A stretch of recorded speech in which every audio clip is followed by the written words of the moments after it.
What's going on, guys? Today's video is a little bit of a throwback. So I've been on YouTube for about 16 or so years, and one of the first video series, I guess if you could call it that, was the Splawn Nitro. And I thought it would be fun to revisit the Nitro with the more up-to-date recording equipment and methods and plugins and all that good stuff, since I believe 13 years ago was when I actually did my official Nitro review video. That was back at the old house, back at the old studio with much cheaper equipment, and back when I really didn't know a whole lot about recording, but kind of did the best with what I could. So we're going to go and we're going to kind of take a trip down memory lane, and I'm not using any of the fancy pedals today. I've got my NUX Atlantic. It's a combo reverb and delay, just a criminally underrated pedal in my opinion. That's in the FX loop. And I've got the OCD, which I believe is a version 4, if I'm not mistaken. I could be wrong. It's our singer's pedal. He just kind of let me borrow it indefinitely. So I threw that in there, and we're going to have a listen to the Nitro, the various settings on there, play around with some effects, and just kind of give my overall thoughts on the amp after 17, I think it's been about 17 years since I've owned the amp. It was one of the very first Nitros that Scott built, and it was actually originally in a black head shell and featured in some of, I think Tusker Kevin was the YouTuber that did the Splawn convention where Scott unveiled this amp, and there were a few videos of Scott and a couple of guys playing through the Nitros and quick rods and things like that. But this was one of the OGs. This was a very, very early production model before the loop volume was added, and I'm thinking that Scott may have made a couple of other tweaks to the circuit since this one. I've had KT88s in this before. I think it sounds better with EL34s. I mean, the transformers were wired for EL34s, and while the amp does work with some internal modifications to run KT88s, it lost a little bit of the mojo that the thing has with EL34s. So I've reverted back to the stock wiring. I think it's like a resistor piggyback that you add onto something to make it safe to use with the big glass. But anyways, I've removed that, so it's all back to stock now, and it's got EL34s in there, and I believe they're Ruby Ruby EL34 BSTRs, one of my favorite EL34 tubes ever.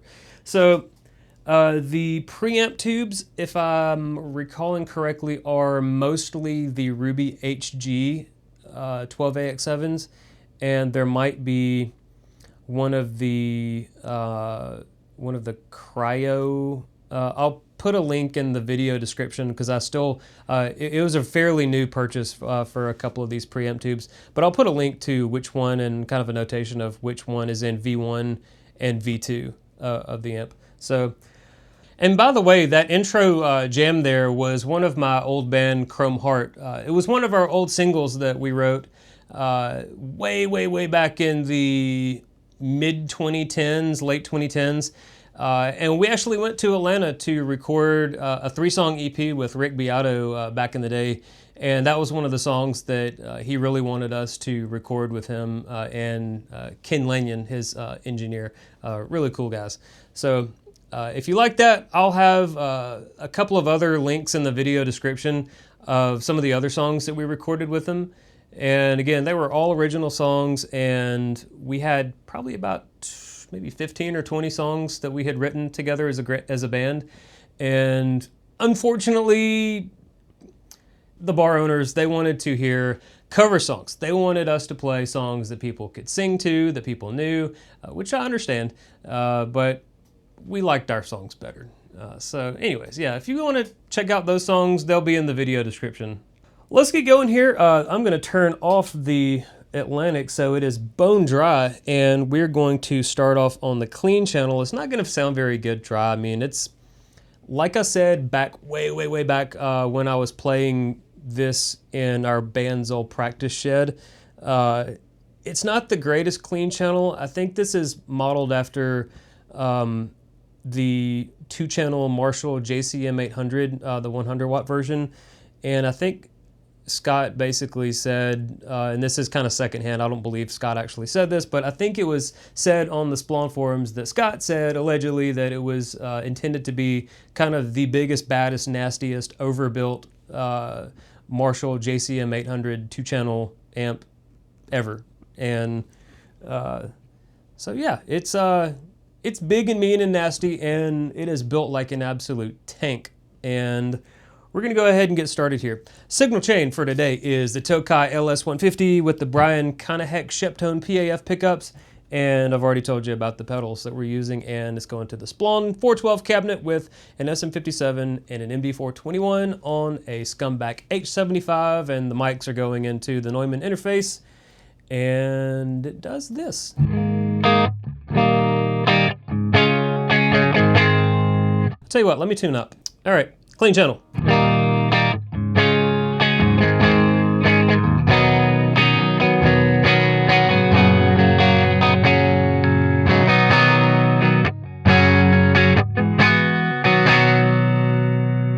It's a clean channel, and it's fairly clean. It can get kind of crunchy pretty quickly if you're not careful with it. Got it set on a plate setting. It's not too over the top.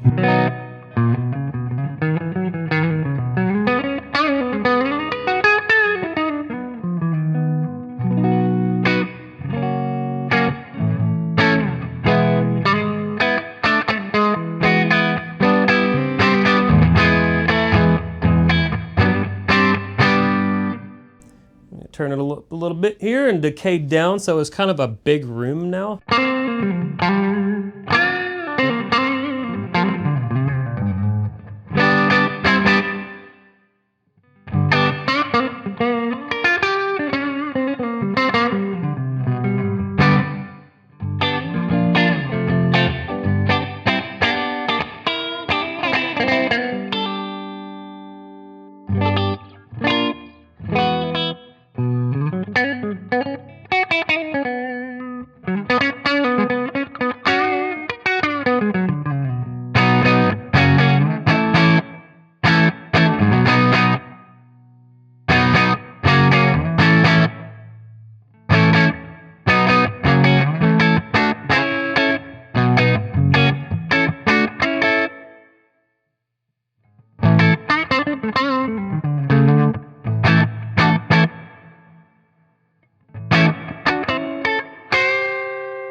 The delay on the Atlantic is actually really flexible too. You've got 3 different settings, 70s, 80s, and 60s. And the 70s is kind of like a tape delay where it has a really aggressive roll off on the repeat.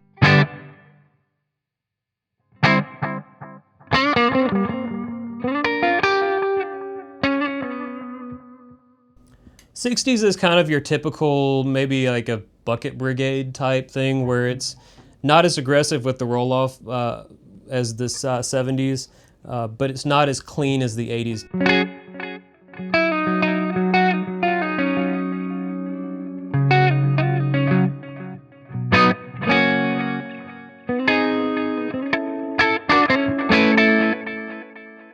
And the 80s is a much cleaner delay, and it's also the only delay, kind of unfortunately, on this that actually can utilize the stereo outputs on the device.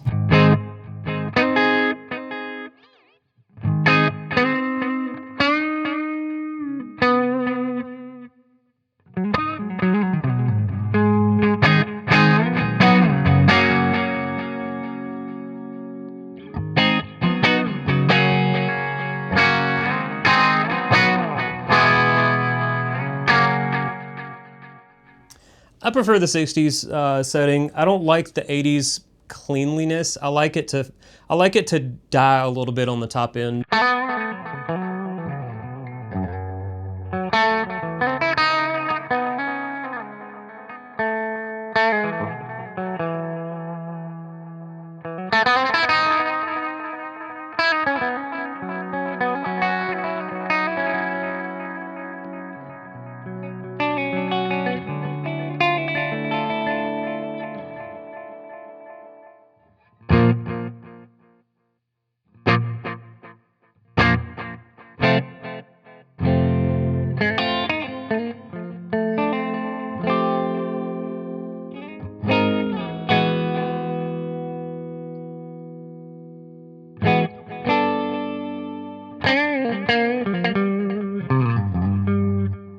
All right, that's enough of that. Let's I'm gonna leave the reverb on. I'm gonna crank the gain up. We'll get kind of crunchy here.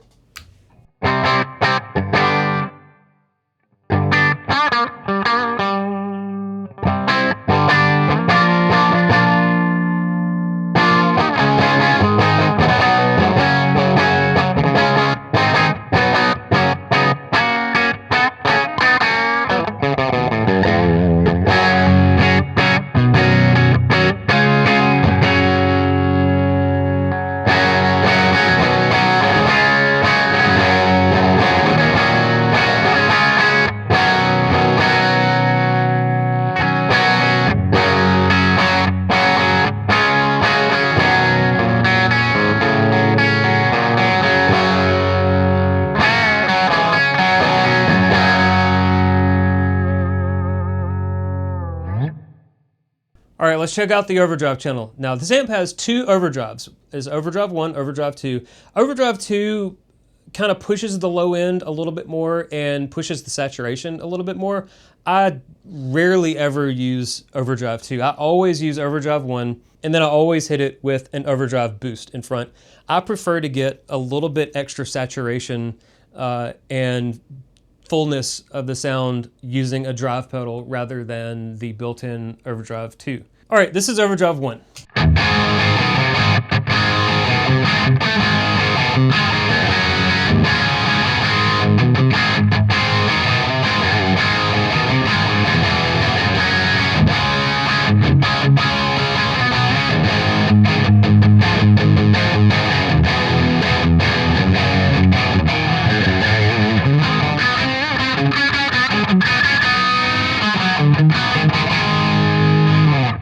All right, now let's hit overdrive 2.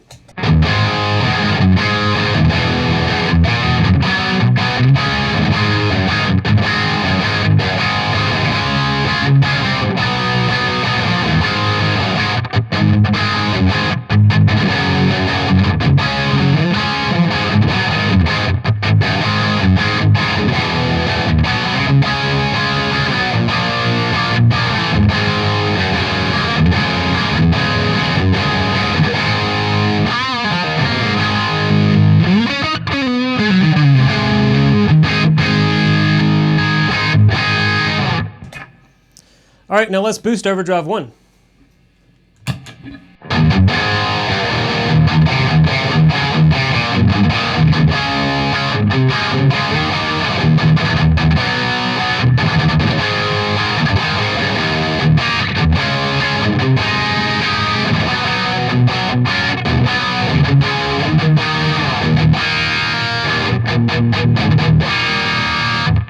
All right, now I'm gonna go to overdrive 2 while the boost is still on.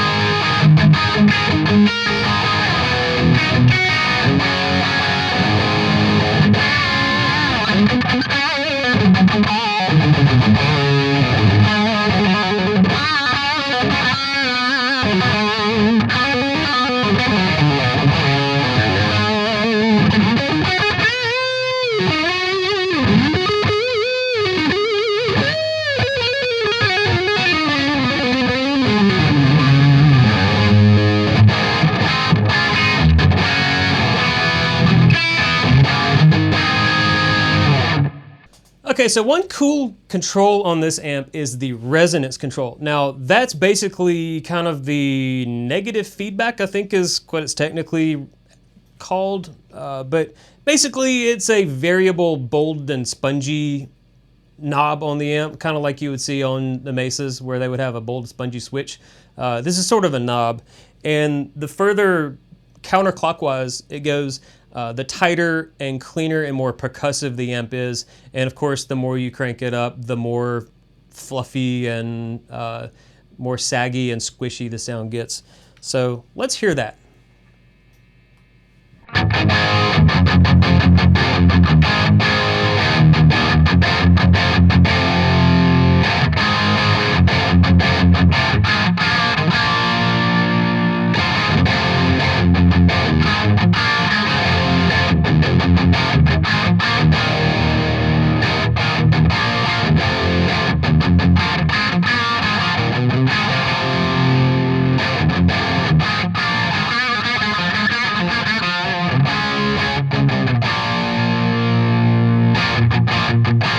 Now with the boost, raise it back up.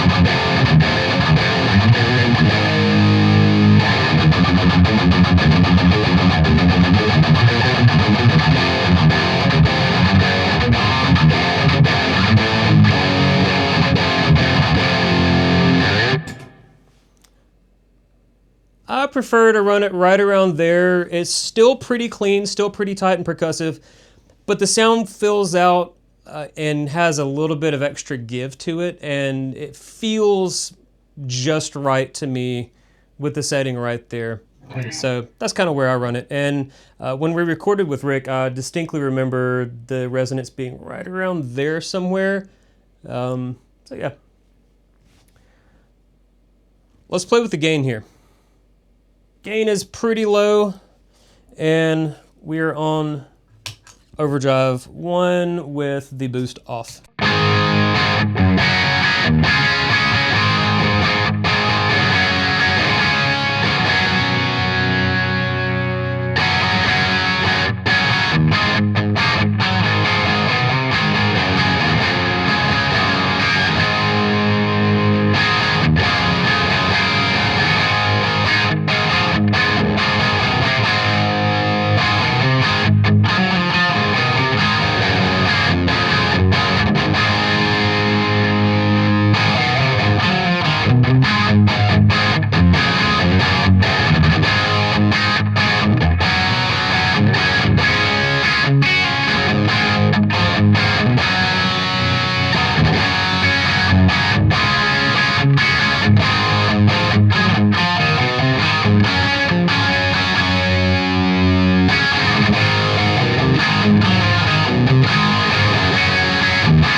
Overdrive 2.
Overdrive 2 is off.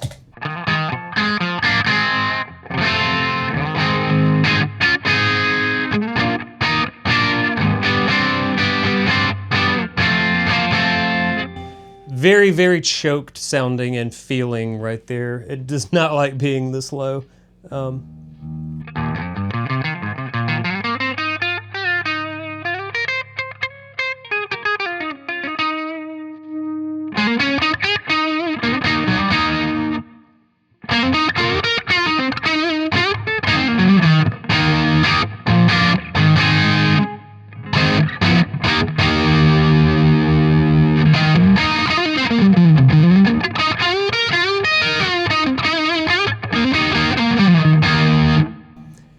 Kind of for that bluesier stuff, it does it pretty well. It's still like kind of a tight, stiff structure to the sound. It's more of a high gain hot rod than a classic bluesy Marshall rock circuit.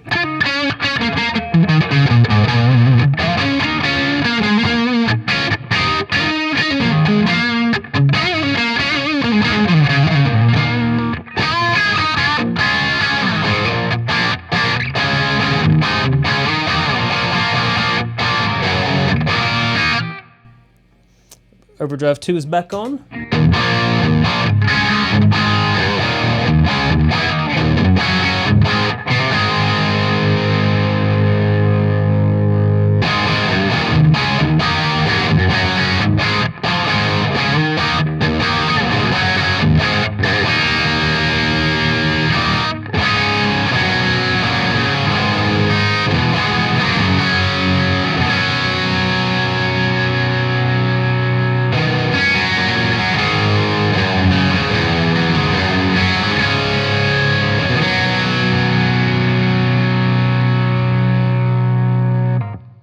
All right, a quick switch up here. I'm in drop D tuning with the Explorer, and I've swapped out the OCD for the JHS Klon, and I've made a couple of tweaks on the amp to make it a little bit nastier here. I'm going to start on Overdrive 1, unboosted, then I'm going to boost it, and then hit Overdrive 2, and we'll just kind of see where this takes us.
Overdrive 2.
I forgot, this thing has a shimmer. I just noticed that, just because I literally never use it.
So not quite Strymon quality there, but for, I think it's like 150 bucks or something like that. Super fun pedal, very practical for the rock guitar musician who wants a tiny little pedal that does good reverb, good delay with good options, and sounds pretty good in my opinion. Very underrated. The Delverb is a huge step up in quality and options and tonal variety and all of that good stuff. But for kind of like your meat and potatoes, reverb and delay, I think this pedal is dang near impossible to beat. So, okay, that is going to wrap up this video, the revisiting review of my Splawn Nitro. And Mufasa and me have been through a lot together, and it has been on stage more times than I can count. It has fallen down off of the off of the 412, some mishaps, and just taken an absolute beating over the years. And literally, it's just flawless. It cannot be killed. It is Mufasa. It is the biggest, baddest, nastiest, hardest hitting, percussive, clear, clean. I mean, all those adjectives that you would want to describe an incredible stage amp. This amp is it. This is why, after the dozens and dozens of amps that I've had come and go through my studio, that's kind of the reason why I still have this thing. I cannot let it go, because when I want to go and absolutely destroy a stage, this is the only thing that will cut it. And as much as I love the SLO and my Jubilee, they're both 50 watt amps, and although they're both loud, this thing, it has a punch and clarity and just authority on the stage that no other amp I have ever plugged into has. I mean, that includes modded Marshalls, a modded Uberschall, the Mako amplification, Mako Plex. That was the closest amp that I've ever played that came close to this thing, but it only had one channel. And for me at the time, that was kind of the deal breaker for me, which is why I didn't hang on to it.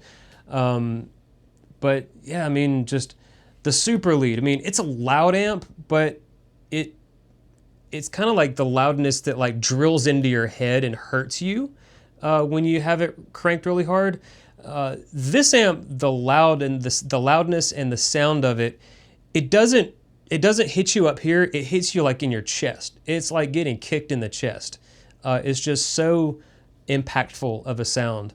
And although it's not the most saturated amp out there, with a good overdrive pedal, I think that it gets it to a place that it's a lot more forgiving with the overdrive pedal, and has a really nice liquidy lead sound to it as well, but it still maintains all of that really, really nice clarity and note separation.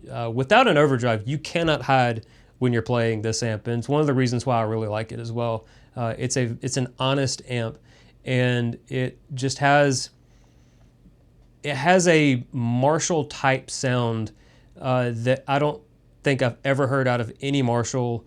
Haven't heard out of the Friedmans that I've played. Now, granted, I've only played a couple of them, but this thing, man, it just is a very, very good, high gain, extremely powerful stage rock and roll and metal amp.